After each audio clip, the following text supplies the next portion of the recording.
रामदास कदमांच्या वरती, कारण त्यांचं जे गलिच्छ वक्तव्य आहे त्याबद्दल मी अधिक बोलू इच्छित नाही. कारण दगड चिखलामध्ये मारणं म्हणजे आपल्या अंगावरती चिखल ओढून घेणं.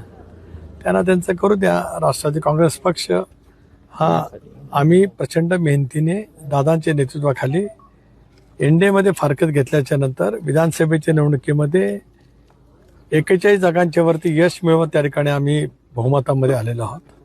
त्याच्यामुळे आमच्या पक्षाचा निर्णय करण्याचा आमचा अधिकार आहे. आता त्यांनी मातोश्रीला का सोडलं, इतरांची का साथ धरली, तो त्यांचा प्रश्न आहे. आम्ही कधी त्या वतीमध्ये कधी विचारलं नाही. आता अंतुले साहेबांचं दीर्घकाळ नेतृत्व, त्यांचे आशीर्वाद माझ्यासारख्या कार्यकर्त्याला मिळाले. त्यामुळे कधीही अंतुले साहेबांच्याबद्दल माझ्याकडून एकदाही कटुतेचा शब्द ना यापूर्वी आला, उद्याच्या तर भविष्यामध्ये येण्याचं काही कारण नाही.